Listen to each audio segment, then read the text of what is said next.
It is recording. I must have pushed the button 19 times.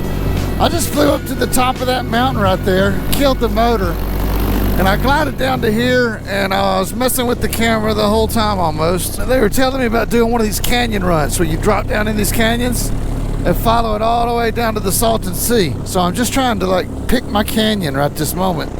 And I think I like this one. This one right over here at the edge. Like it's got a steeper slope on it, I guess. Yeah, these canyons kind of have no size reference because they're all different sizes. They all kind of look the same.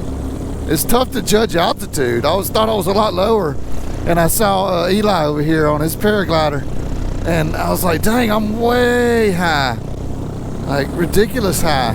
I don't think there's much wind to speak of. There's some down there at the sea, but I'm not feeling a lot right here. I'll make sure my motor's humming up, warmed up before I go in this thing. Yeah, here we go. All right, canyon run number 1 for Kylo. This is different than the grass canyons of home.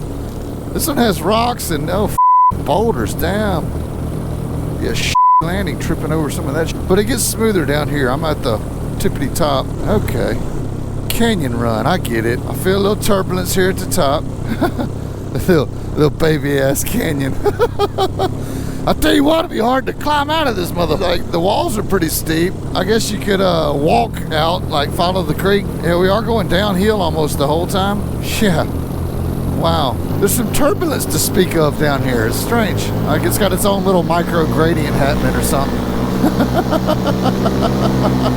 Oh, this is weird as shit. Yeah, it was actually quite nice climbing up to the top of that mountain. I enjoyed that. I went through several different gradients, turbulence layers.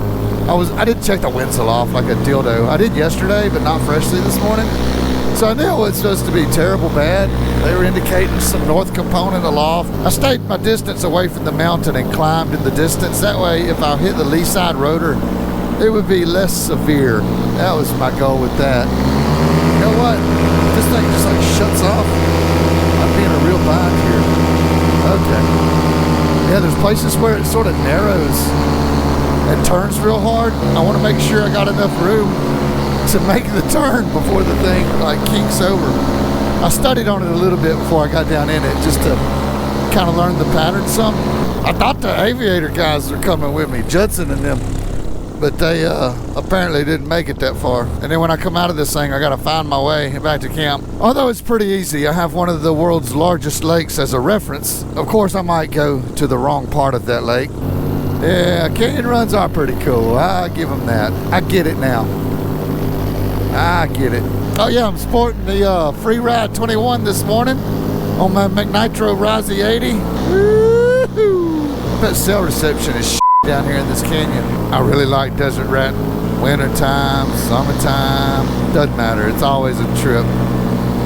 Always a trip.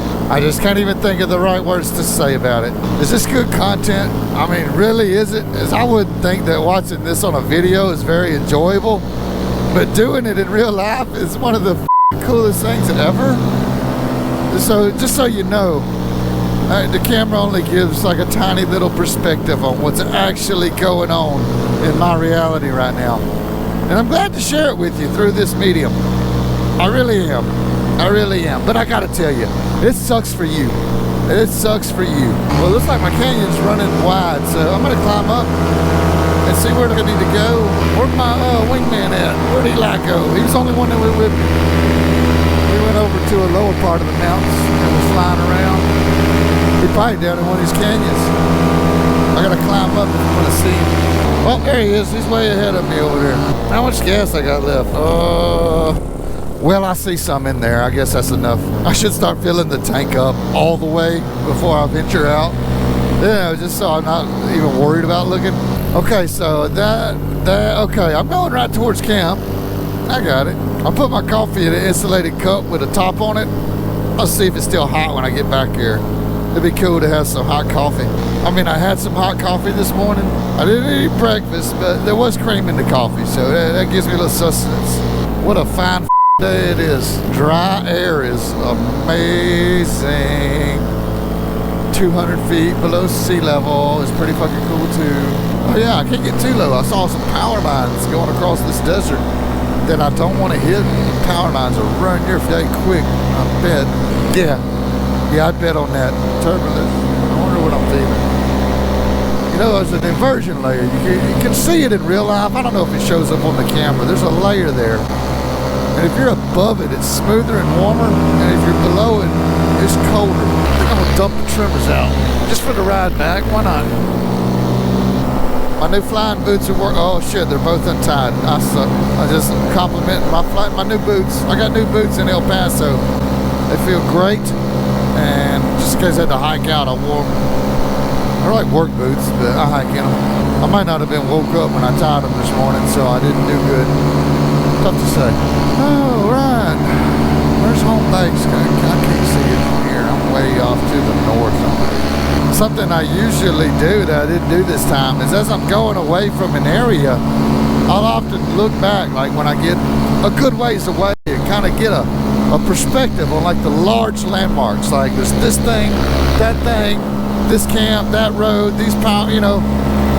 Just get some reference. There's a crook in the lake, dead coyote on the side of it, whatever. Usually bigger stuff than a dead coyote, but we'll see how much they're charging out in the desert for California gas. Because California gas, guaranteed, is at least a solid $1 more than you paying anywhere else in this world. Well, I don't know about the world, but in the United States of America world, you're going to be paying $1 more in California for sure. I've noticed that every time I've been. It stinks down here. What the is that? That smells poisonous. Raunchy fart smell. Did I shit in my suit? I may have. I may have shit in my flight suit, and that's what I smell, because it's strong. Ugh. Yeah, 414. What a sweet deal. I may end up having to buy some damn gasoline as well. That's a thing. Alright, let's burn out across the desert here and see if we can find our way back to camp. I figured there'd be paragliders all over the sky. I may be 10 miles away. I don't know. It all kind of looks the same. Features so big that you get lost inside of the features. It's an expanse out here for freaking sure. On the south side of this thing, they predicted Santa Ana winds in a couple of days, up to 50 miles per hour plus in the passes. That's some wind now. Woo. I ain't tangoing with no 50. I don't give a shit. I wouldn't tango with 50 in an airplane. Well, it just depends on what quality of 50 it is. If I had an aircraft that'd do 100, I'd probably tango with 50 if it was straight down the pipe. No wind indicators at all. It was blowing toward the lake when I left. I mean, the sun's up pretty good now. That could have changed some. If we make it back to camp, we'll see the wind flags. Well, I left with a bunch of group of people. Come back along. Oh, I see camp. A whole bunch of cars parked out there. I never got caught on that one. I got, properly masked up. Can you see that? I got my mask on. So the ugliness doesn't hurt the camera. And I don't want to get sunburned or cold on my face. So this thing helps. My heater glove, double layer, my flight suit. My new boots are actually keeping my feet pretty warm. They're a little cool.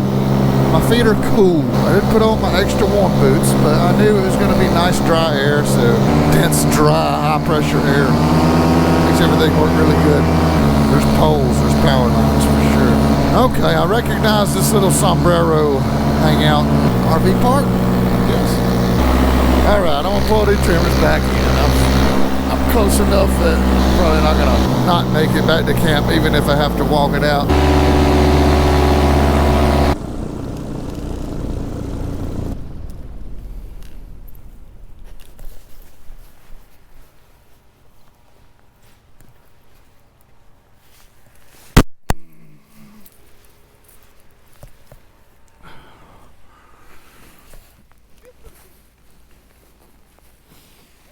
And it was at this point, I thought I was dead. I thought a truck had just hit me. It was just Eli's glider falling on me. That scared me. Here you go. Ooh. There it is. Okay, that one we chalk up as a success. I know this is worse. My apologies. Tell you what, since we talked about it, let's just look and see if the coffee is still hot. I'm curious. Oh, it is. That was a win. Y'all go fly? Y'all didn't go fly? Y'all flew, right? Why? It was pretty fucking amazing. I went to the top of that mountain and killed my motor and glided, and then I recranked it and did a canyon run. It was legit.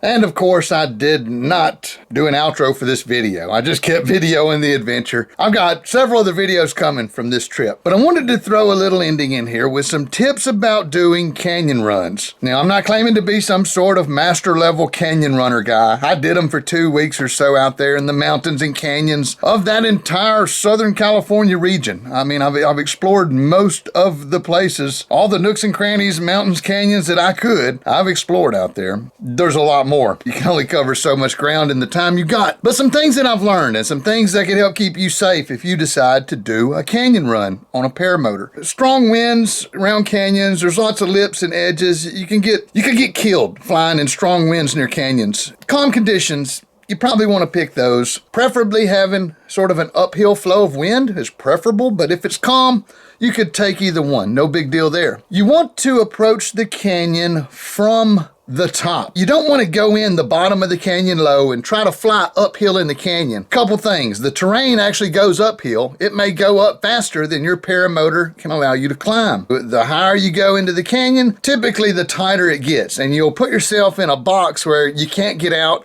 and you'll have to crash into the wall of the canyon. No way around it. So be careful. Don't do that. The way you want to do it is approach from the bottom and fly above the canyon at the top edge so that you can allow yourself to do a 180 to go down into the canyon. On your way up above the canyon, give it a good visual study. You want to explore exactly what the terrain looks like. Look for little tight spots, obstructions, cables that may be crossing the canyon. You want to make sure there's nothing down there that can get you trapped up so that you can put yourself like it turns tight and then gets skinnier than your glider. That would be a bottleneck that you would not want to traverse on a paramotor. So look for those things while you're going to the top. When you get to the top, enter the canyon from above, and then you're going downhill. You're going to have to deal with turbulence. It seems that there was always turbulence if the sun was shining on those canyons out there, and I'm guessing that it usually is. You're going to have some flux to the air just due to sunshine. So if the sun's hitting it at all, be wary of turbulence and just understand that it's probably not violent enough to hurt you as long as the wind itself is not blowing hard. The other thing is to be sharp at your bailouts, right?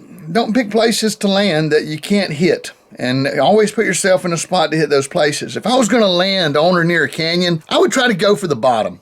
Preferably I've picked a canyon that has a good bottom so that I could get to it. Most of them are accessible from downstream. So wherever the canyon comes out, where the wash happens, these things are made by water. So water goes down the canyon, comes out the other side somewhere. You usually can access them from the bottom end and go up. So if I was going to do a land out, it may be a long walk, but typically you could get back in there with a vehicle to retrieve your gear. Again, a lot of variation there. And I'm also referring specifically to dry canyons. No water in them. A lot of canyons have water at the bottom. That brings up a whole different set of risk profiles that you would have to address. These are just some things that I came across and I thought that I would share so that if you want to do a canyon run, it's something you can take ahead of time and do it. Okay, I hear my family moving around in there. I'm gonna go put this on the end of this video and get it all edited out for you.